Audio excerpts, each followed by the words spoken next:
Hey, what's up, everybody? This is Bryce. Welcome to Cross Culture, where we engage culture with Christ by addressing culture's most pressing problems and questions from a Christian perspective. We want to let the gospel speak within culture in order to transform culture into kingdom culture. Today, we're talking about another character from the Bible, Joseph. The life of Joseph, it points to the life of Jesus, and it's a relevant life for our life today. In a world today full of suffering, injustice, search for meaning, betrayal, confusion, wondering where is God in a world of suffering, all of these things that people are asking, these are relevant questions and topics that are highlighted in the life of Joseph and in the story of Joseph. And so I'm excited today to be able to talk with my friend Robert again. Robert's here, and I'm excited to talk about Joseph, who he was, what we see from his life, how he points to Jesus, and really what we can learn from his life today that's relevant for our culture. And so, Robert, when you think of the life of Joseph and everything that happened, ultimately, why do you even think someone today might want to look into the life of Joseph and see what they might find when inspecting that? I think that the story of Joseph is something you can visualize in your mind and realize that he went through trials and he overcame them, and there was a purpose in his trials. Yeah. And so if you had to summarize the life of Joseph, or the progression of his life, if you had to put it in kind of an outline flow, how would you say his life went? From A to Z, what do you think occurred through his life? Summarize it for us. He's a young man, and then he had dreams, and God gave him a vision of the future that his brothers would bow down to him. And whenever he told his brothers that, it made him very angry. And his father sent him out to check on his brothers. And they knew they were about 50 miles away, roughly. So he went that journey, and they weren't there. And he asked where they were at, and they were in the next city.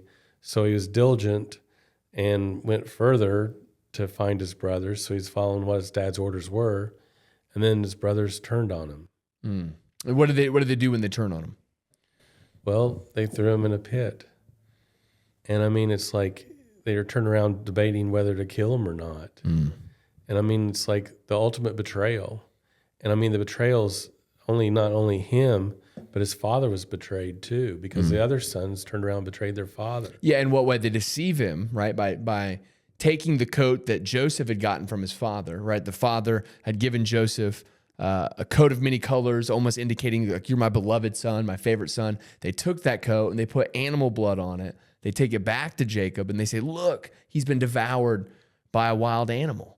And Jacob They implied it. They said they sort of let him draw his own conclusions, so they weren't so guilty. Yeah. You know what I mean? It's like, we'll let Dad make his own conclusion. So we really never lied to Dad. So for years he was deceived. And it's interesting, Jacob, well, we call him Jacob, but really at this point he's Israel. This is after his wrestling match with God, but previous to that he was Jacob, and Jacob lived a life of deceit and manipulation and stealing and conniving. And here he is in his later years, and he has his children, and they're doing that to him. They're following in some of his early footsteps, and manipulating him and robbing him of truth.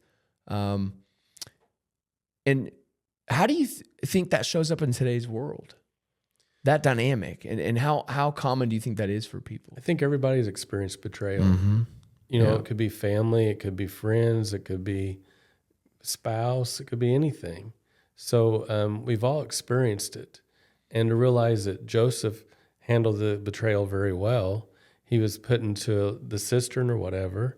Then they were deciding whether to do him in or not. And then they turned around and just sold him to a caravan going to Egypt.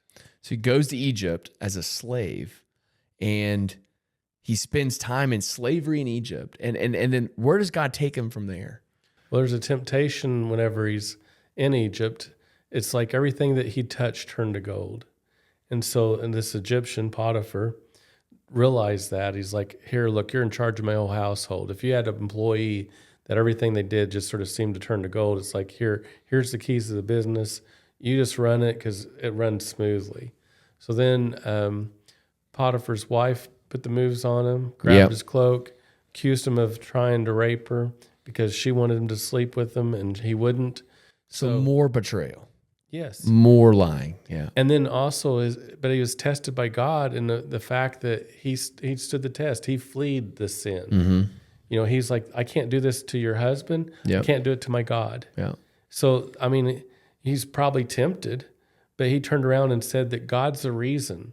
And that's like a stand-up guy. It's like, I don't want to do this to my God. That's what sticks out to me. And it's amazing to me that in light of the fact that he had been previously betrayed by those close to him, he refused to be unfaithful to God in the midst of potential betrayal again. So she's making the advancements on him, gives him the offer to sleep with her. He refuses, so he stands faithful to God, but he's well aware of the position he's in, that this is not good for him, and it leads to him being betrayed again, and he's back in prison. But he refused to compromise his relationship with God, although he had been deeply hurt before. And I think today there's a lot of people who are deeply hurt. We all are. Yeah. There's not a person that's not hurt. Yeah. We're all broken in some way or another. And I think a lot of times, though, I think the temptation is when we get hurt is to remove ourselves from proximity with God. We want to almost separate ourselves from God. We build up walls against God. A lot of times it's easy to blame God, I think, in light of suffering or betrayal. Where were you, God? Why did you allow this to happen? I think people wonder that. And I think Joseph's a good example of someone who suffered greatly, yet refused to compromise his relationship with God because God gave him what he needed in the suffering to endure. He gave his suffering meaning. I mean, like what he talked about when he finally has his reconciliation moment with his brothers. What you intended for evil, God intended for good. So God can take our suffering and direct it in a way that brings about good. So he gives meaning to suffering. Right. We see that suffering again in the prison. Then he interprets a couple dreams and tells one guy that he's going to live and the other person's going to suffer death. Yep. And so Harsh truth. then he says something, and this is my opinion. He says to him, hey, remember me when you get out. You know, because one guy was going to be restored in his employment. The other guy was going to be terminated. Yep. So at any rate, he says, remember me. And I feel like he's trying to take an effort on his own. He's trying to get his own way out a little bit. Yeah. And God turned around and left him there in prison for a little bit longer. And it's like, so he knew that God was behind it. You know, sometimes we try to do things on our own. And I think that it's a balance to try to figure out what part do we play an active role in. But a lot of times we sort of need to be still and silent and let God work. Yeah, I've not thought of that perspective or interpretation, but I think that's very interesting. And it makes sense that someone who's gone from the pit to the palace to the prison, any opportunity they see might want to do something within their own power to try to get out of that situation. But regardless of what his intent was, you're right in that he had to wait. He had to wait a significant amount of time to get out of that situation. And yet in that situation, he's learning dependency and trust in God's presence in his suffering. And that's a hard lesson. That is a hard lesson. It's a very hard lesson. Very challenging. So then he gets called out to interpret Pharaoh's, or king, however we want to word it, his dream. And then that gets him to position number 2 in the nation of Egypt. And then what it does, actually, it's a great story in the fact that it sets it up for Exodus, the story of the book of Exodus. But Egypt got all their wealth because he turns around and forecasts a dream, interprets a dream, and he gives God the glory. Yeah. I need to point that out because he gives God the glory saying, God will interpret the dream. It's not me. God will interpret the dream. So he gives God the glory. And so then they turn around and say there's going to be 7 good years. There's going to be 7 bad years. And so Egypt's prepared for this 7 bad years, and the Pharaoh puts them in charge to do all this, and Egypt's blessed. That's where they get their wealth from. Yep. This is where it's setting them up. And this Pharaoh knows that, like, God, your God is blessing you. And it's like, I'm going to put you number 2 in charge because your God blesses you. And that's what's amazing to me about Joseph's leadership is he is the opposite of what we usually think about when we think about people who are hurt. Joseph has been deeply hurt in his life, and yet here he has power and influence, and he's blessing people. And usually the narrative is hurt people, and that's generally true. And yet Joseph shows, I believe, that hurt people through God can bless people. God reverses the narrative. He turns the tables. He changes the way hurt impacts our life. It doesn't remove hurt necessarily. It's still there. I'm sure. In fact, we see when Joseph meets with his brothers again, you remember they're back with Jacob. There's a famine in the land. They need resources. Israel's got all the wealth, like you mentioned. They go back not knowing Joseph's even in leadership position. They get there. They're begging for something, right? Just to be able to survive. And Joseph's there, and he has the power to do anything he wants with them. They don't know who he is. And notice how it mentions in the text that he removes himself from the room for a while, and he weeps bitterly. So he's still hurt. He still feels that pain. And yet, through it all, he has the meekness. He has the desire to glorify God. And so he chooses to bless people. And it's odd or funny or peculiar that the brothers sit there and say, God's punishing us. Yeah. Whenever they were sort of like, they saw that he put the money back into their bags and everything. And so he's going on through this thing. And they said, God is punishing us. What we did is wrong. Yeah. It's coming to roost. It's bad. It's God. God has a hand. So they're looking for God. His brothers are, but they weren't very nice people. They had a lot of evil in their lives too. And so here's the story that, like he's encountered with his brother. But it's funny that if we fast forward in this story, he turns around and he says, look, what you intended for evil, as you mentioned earlier, God made good. That's the same verse that we talked about, Romans 8:28.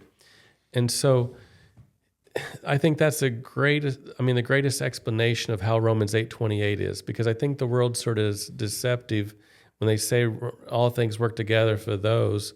It's like, okay, everything is going to go the way I want it to go. Yeah. If we look at Joseph's life, it didn't go the way he wanted it to go. Yeah. But it had a better outcome than what he could ever imagine, because God used him to rescue a whole nation and to start a whole nation and turn around in the lineage of Christ.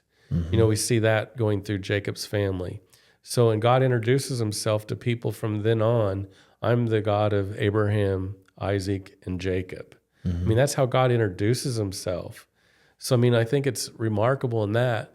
But when all things work together, God's working in the background with all the different ingredients. Yeah. And it's like, it shows you that how he did that. And you could explain the foreshadow of Christ, what you see the similarities in Christ. Well, really, throughout the whole Bible, you see God working in the background. His hand of grace is working in the background throughout history to bring about the ultimate good, but he's using terrible, terrible suffering. I've heard it said that he uses crooked sticks to make a straight line or a straight path.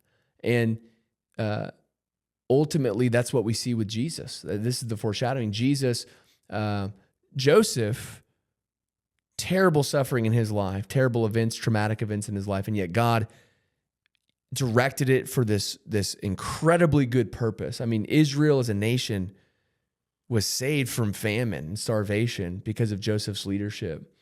Massive life was saved because of him and because of what God was doing.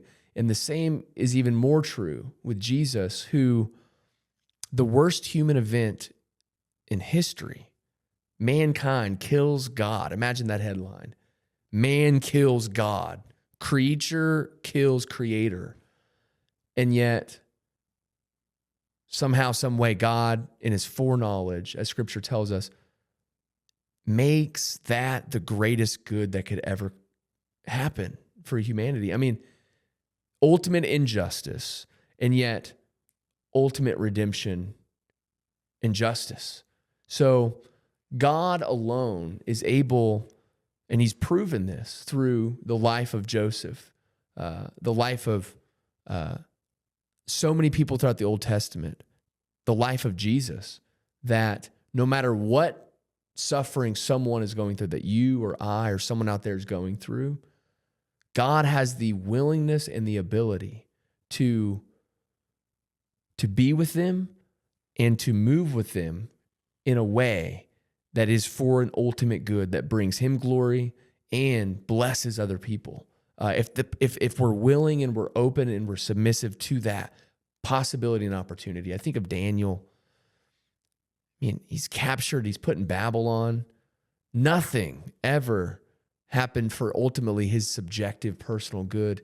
And yet his willingness to be God's man in that setting brought about so much good.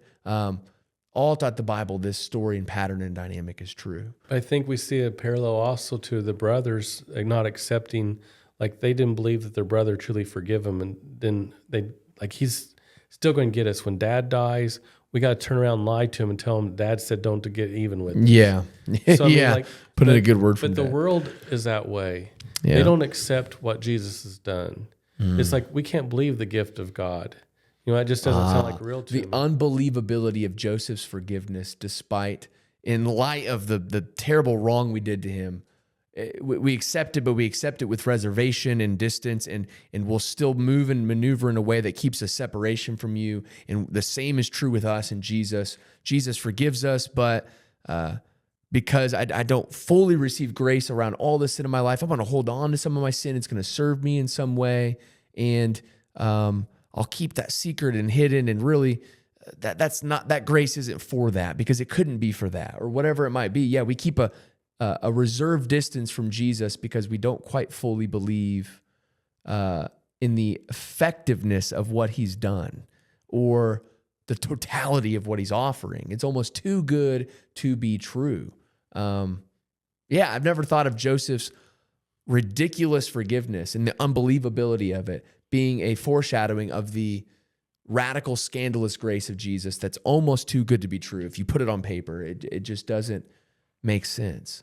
It's like what David says when he says, God, you're so wonderful. You're too wonderful for me, is what he says in Psalm 119 or 139.